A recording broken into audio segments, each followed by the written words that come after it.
안녕하세요. 미래에셋증권 리서치센터의 박기찬입니다. 일단 저희 국내외 증시는 긍정적으로 보고 있고요. 일단은 여름에는 강세장이 계속 이어질 것으로 보고 있습니다. 기본적으로 반도체 호황 계속되는 상황이고, 거기에 미국 금리 인하 기대감도 계속해서 시장을 받쳐줄 것 같고, 플러스 이제 한국은 또 밸류업 기대감이 일부 실망감도 없진 않습니다만, 그래도 증시에는 우호적으로 작용할 것으로 판단이 됩니다. 다만 이제 11월 미국 대선을 앞둔 상황에서는 그 증시가 그 전후로 좀 변동성을 좀 키울 수 있어요. 그래서 일단 주가는 3,000포인트에 비교적 근접해 가는 그런 정도의 양상이고, 가을철 이후에 변동성에 좀 대비해야 되는 그런 국면으로 갈 수 있다고 보고 있습니다.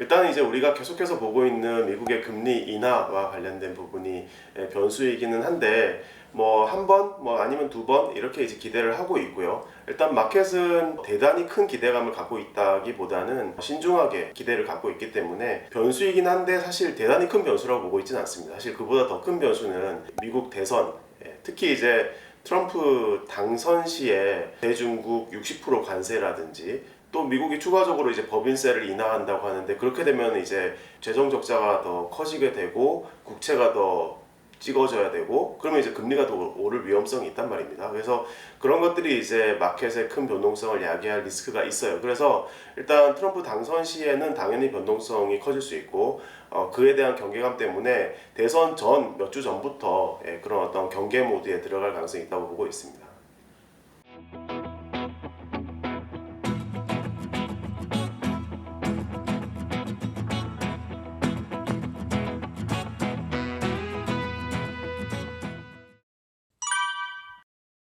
저희는 트럼프 당선 시에는 마켓 변동성이 대단히 커질 걸로 보고 있기 때문에, 일단은 현금의 비중을 조금 높여가야 된다라고 보고 있어요. 그 전까지 이제 미국 금리 인하 기대감이 클 때는 주식도 좋고 채권도 좋을 것 같다라고 보고 있습니다만, 대선에 가까워질수록 현금 비중을 높여야 된다. 그리고 트럼프 당선 시에는 더 그럴 것 같아요. 다만 이제 미국 증시는 법인세 추가 인하에 대한 기대감이 있을 거기 때문에, 그게 이제 좀 주가의 어떤 하방을 제한할 수 있겠습니다만, 미국 외 증시는 좀 그렇진 않을 것 같아요. 상대적으로 하방 리스크가 좀 커질 수 있다라고 생각이 됩니다. 그렇기 때문에 상대적으로 미국이 나을 수 있다, 이 정도는 생각을 해볼 수 있을 것 같아요.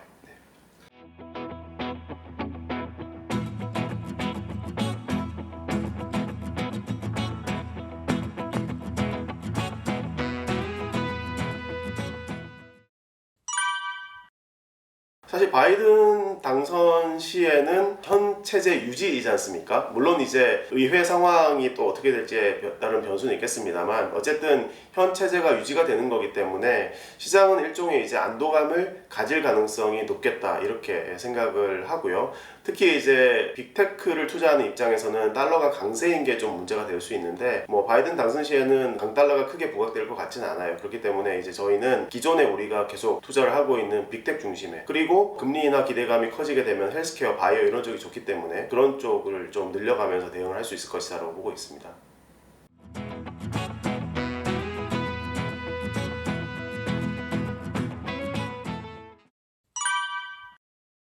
밸류업과 관련해서는 3, 4분기에 밸류업 지수 한 9월 정도에 나올 것 같고, 4, 4분기에는 이제 관련된 ETF들이 이제 또 추가로 더 많이 나올 것으로 기대를 하고 있습니다. 그래서 일단은 밸류업은 증시에 조금이라도 플러스 요인이다라고 생각을 하고 있어요. 근데 어쨌든 이게 이제 세제 지원이라든지 또는 이제 다른 제반 조치들이 좀 따라와야 되기 때문에 시장의 어떤 강력한 드라이버가 된다라고 좀 보기는 어렵지 않느냐, 이렇게 생각을 하고 있고요. 한국 증시에 있어서는 계속해서 반도체, 그리고 최근에 좀 각광받고 있는 K-뷰티 또는 방산 이런 정도가 조금 더 시장의 주도적인 역할을 할 가능성이 높다, 이렇게 생각을 하고 있고, 혹시라도 이제 밸류업이 정말 이제 주인공이 되기 위해서는 말씀드린 대로 정책적인 조치가 따라오는 것, 이런 조건이 있거나, 아니면 대외 여건이 되게 나빠졌을 때 상대적인 어떤 안정성 측면에서 밸류업이 좀 부각될 수 있는 그런 여지는 있다, 이렇게 생각하고 있습니다. 조건은 사실 우리가 크게 보고 있는 두 가지 변수죠. 일단은 금리 인하 관련해서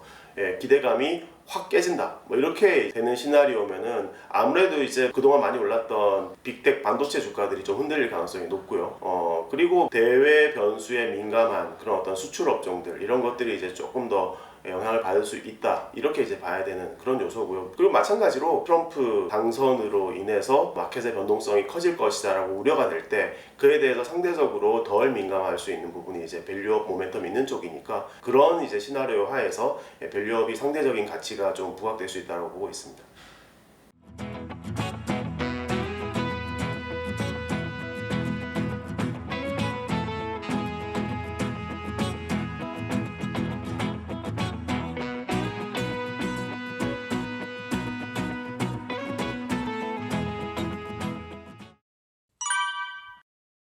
저희는 계속해서 한국 주식은 반도체 중심으로 포트폴리오를 가져가야 된다라고 생각을 하고 있습니다.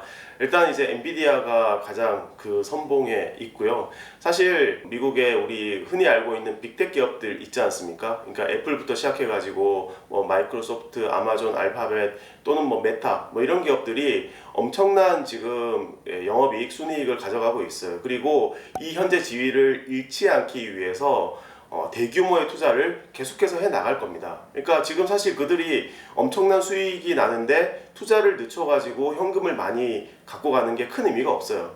그렇기 때문에 일부 낭비적인 요소가 있다 하더라도 엄청난 AI 반도체 관련된 투자를 하게 될 것이고요.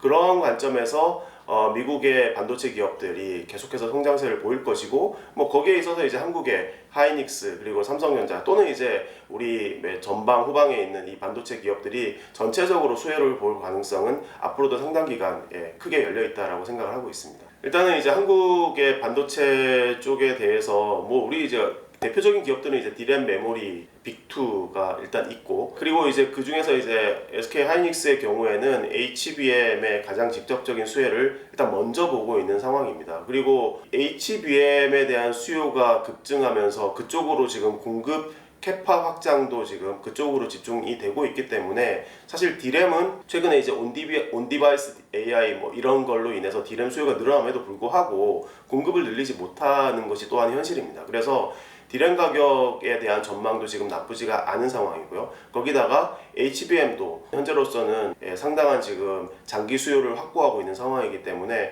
그런 쪽에 있어서 이제 일단은 가장 먼저 수혜를 보고 있는 SK 하이닉스가 현재로서는 밸류에이션의 추가적인 상승 여지가 상당히 많다라고 저희는 판단을 하고 있습니다. 그리고 삼성전자의 경우에는 그런 HBM 이슈가 어쨌든 조금 더 선명해져야 될 것 같아요. 그렇게 되면은 이제 지금 SK 하이닉스 대비해서 상당히 지금 뒤처져 있는 어떤 주가의 퍼포먼스가 조금 개선될 여지가 있다 이렇게 보고 있습니다.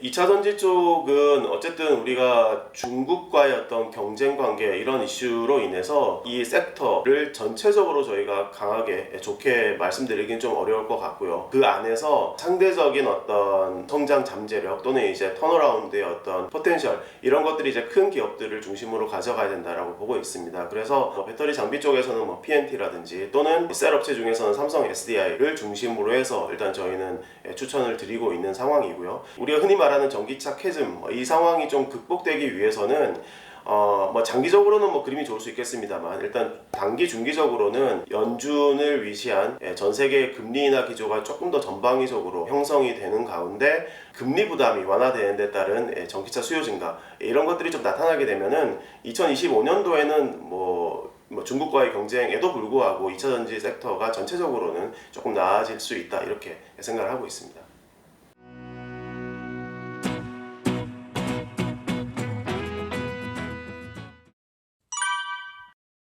일단은 이 AI의 어떤 파생 테마로서 전력기기, 전력장비 계속해서 성장세가 좋을 것 같다라고 기대를 하고 있고요. 전력기기 쪽에 대해서는 저희가 일단 파악하고 있기로는 HD 현대일렉트릭을 비롯해서 이런 관련 기업들의 수주 잔고가 뭐 2025년, 2026년까지 지금 꽉 차 있는 것으로 저희는 일단 파악을 하고 있고요. 관련해서 이제 뭐 캐파 증설도 지금 추가적으로 진행되고 있는 것으로 보입니다. 그렇기 때문에 현재 우리가 인식하고 있는 이익 대비해서 추가적인 이익 증가의 여지가 있고, 그런 것들이 이제 주가에 있어서는 더 오를 수 있는 그런 포텐셜을 줄 것이다라고 저희는 기본적으로 판단을 하고 있습니다.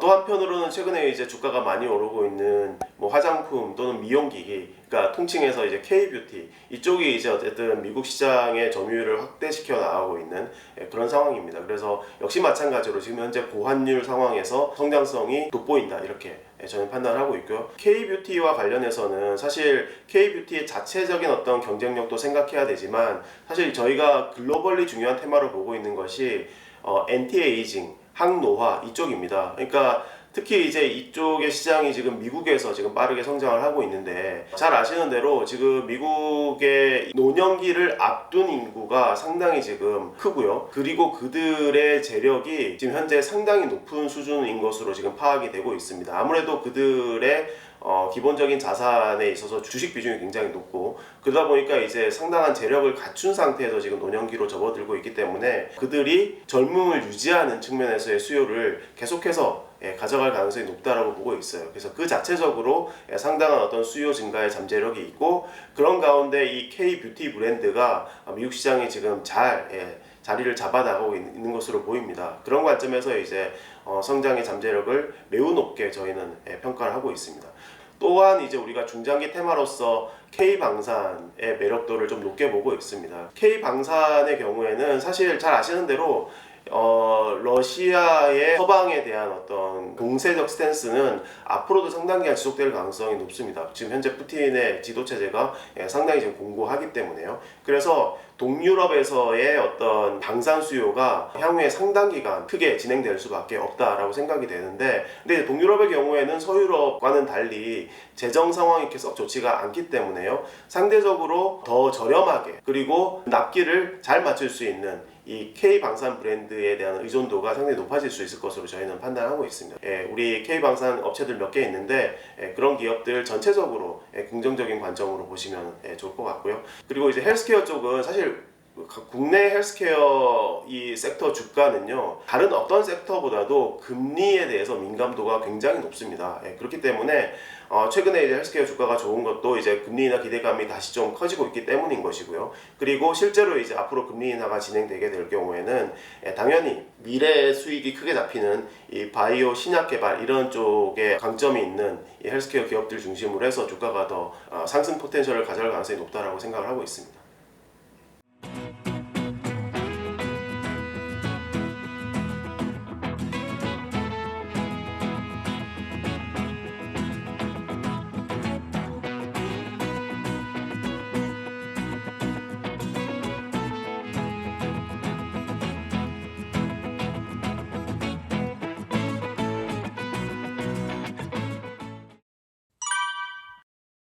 저희가 글로벌 자산 배분 관점에서 여전히 가장 중요하게 보고 있는 것은 미국의 빅텍 기업들이고요. AI 서비스를 장착하면서 단가를 더 계속해서 높여나가고 있고, 그러면서 엄청난 지금 마진을 확보해 나가고 있는 상황입니다. 그래서 계속해서 이 매출액 증가에 대한 모멘텀을 가져갈 수 있을 것이다. 시장 지배력이 계속 커지고 있는 상황이고요. 그래서 일단 미국 주식들이 다 좋긴 하지만 그 중에서도 빅텍 중심으로 계속 가져가실 것을 저희가 권고드리고 있고요.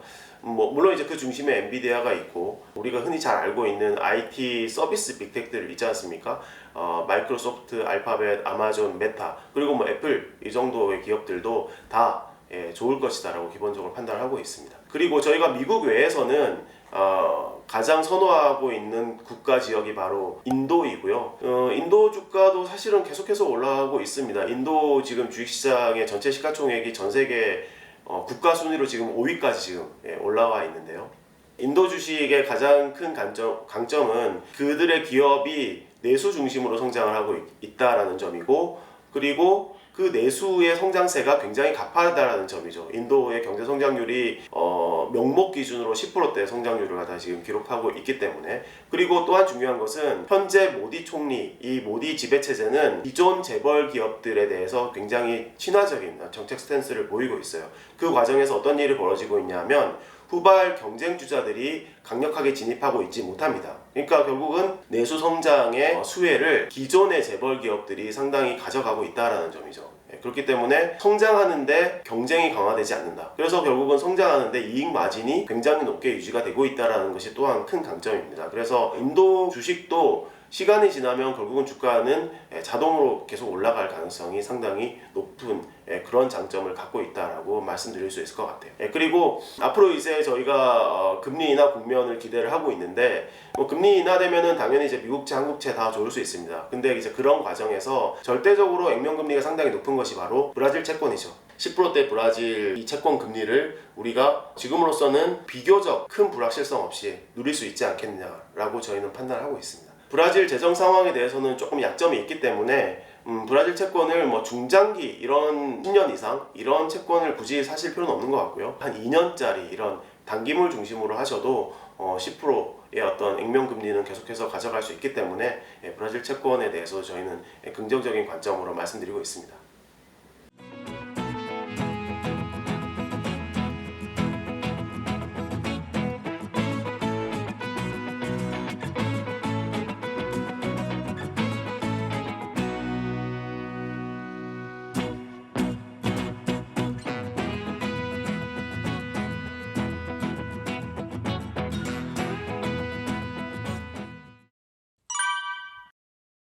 일단은 저희가 하반기 자산 배분과 관련해서는 주식하고 채권 전체적으로 적극적으로 분산 투자해 나가실 것을 권고드리고 있습니다. 말씀드린 대로 주식은 이제 미국의 빅테크, 인도 주식, 그리고 한국에서도 이제 반도체 중심으로 하는 어떤 성장 잠재력이 높은 이런 쪽 중심으로 이제 말씀을 드리고 있는 상황이고요. 그리고 이제 채권에 대해서도 이제 앞서 말씀드렸던 브라질 채권도 있고 또는 조금 더 안전하게 미국채 이런 것들도 좋다고 보고 있습니다. 그렇게 적극 분산 투자하시고, 다만 말씀드린 대로 올해 하반기에 가장 큰 불확실성은 미국 대선이기 때문에 미국 대선이 가까워지는 4, 4분기부터는 조금은 안정적으로 현금 비중을 늘려가면서 투자하셔도 좋을 것 같아요. 그런 다음에 이제 변동성을 지난 다음부터는 다시 이제 미국의 금리나 이런 기대감을 계속 가져가면서 다시 포지션을 늘리고 이렇게 하시면 좋을 것 같습니다.